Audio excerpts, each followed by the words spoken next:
Ayan, magandang araw mga kabats. Nandito po tayo ngayon sa UPLB. Kinaroroonan ko ngayon ay nandito ako sa my corner ng College of Agriculture and Food Science.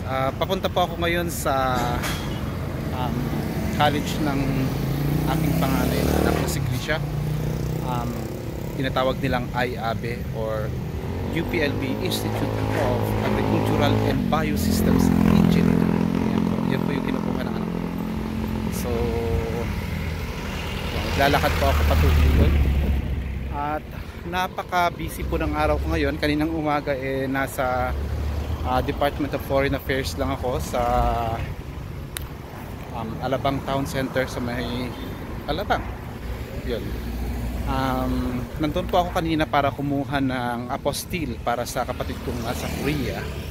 So unfortunately bali ang nangyari po is na binigyan lang ako ng form para po makita ko yung list ng mga requirements to get an apostille. So kanina kasi ang hawak-hawak ko lang is yung transcript of records and diploma ng kapatid ko. Kaya lang medyo mahigpit pala when it comes sa pagpapa-apostille ng mga documents na yon.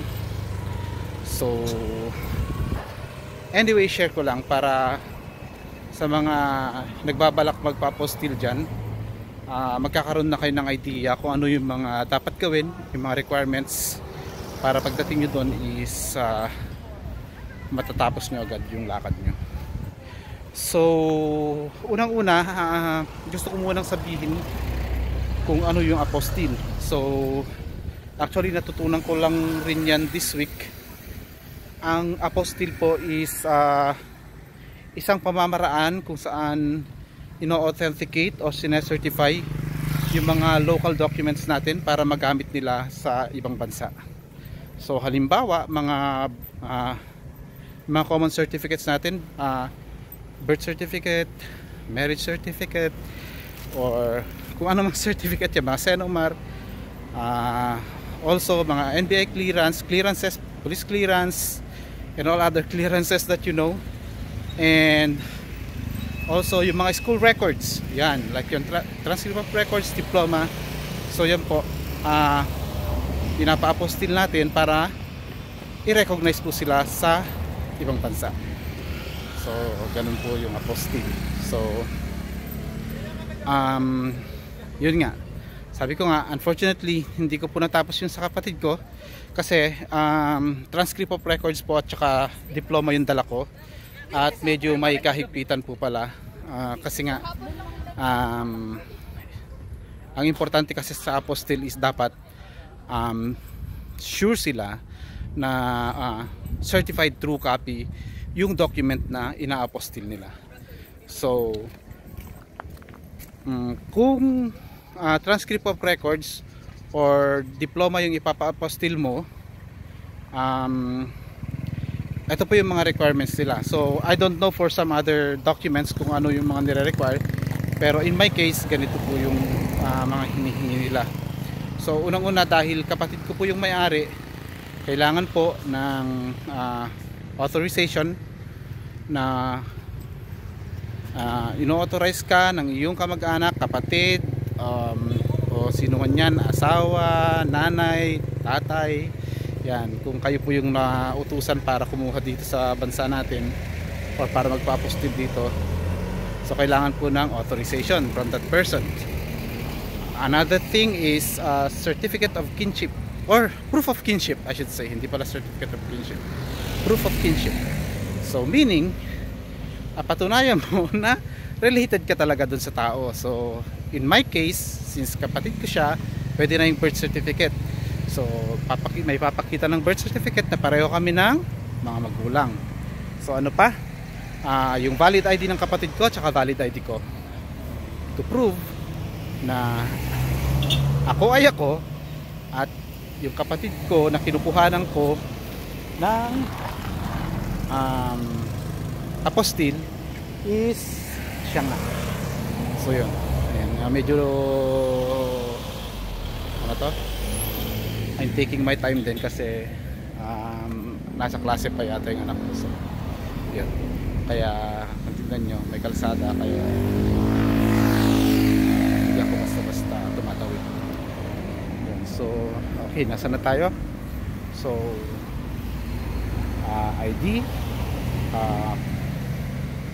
proof of kinship,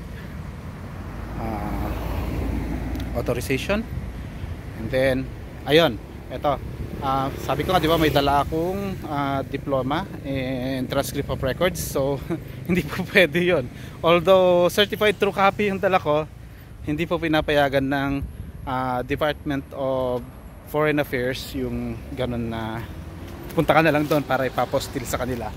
So kailangan po humingi kayo ng bagong copy ng diploma or transcript of records sa school, tapos sealed siya.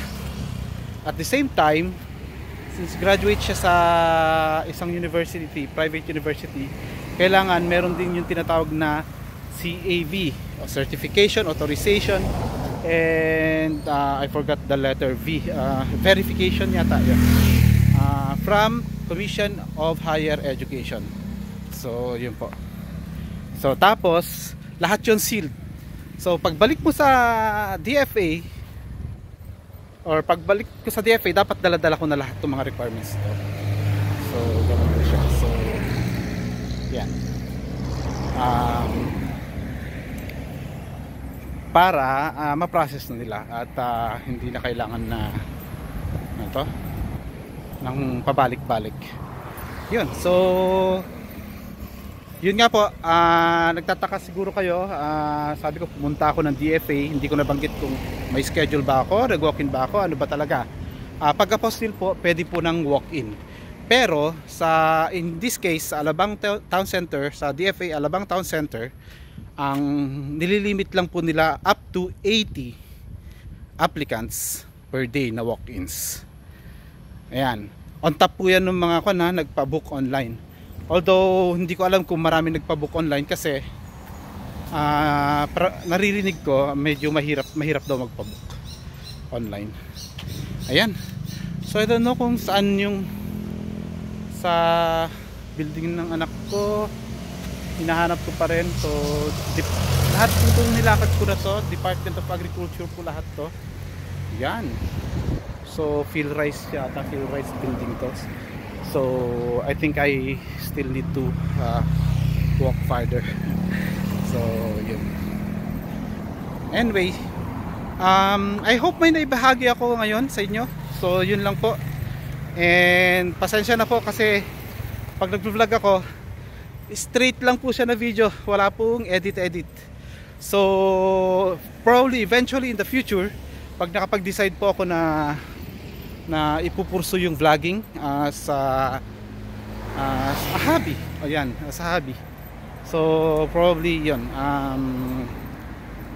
try kong matutunan yung mga pag-i-edit ng mga videos, and probably may mas magandang shots para mas maganda naman po yung pagbabahagi ko kapag may mga naisip akong mga bagay na at least alam ko makakatulong sa mga viewers ko. Yan, maraming salamat po at magandang araw po muli. Bye bye.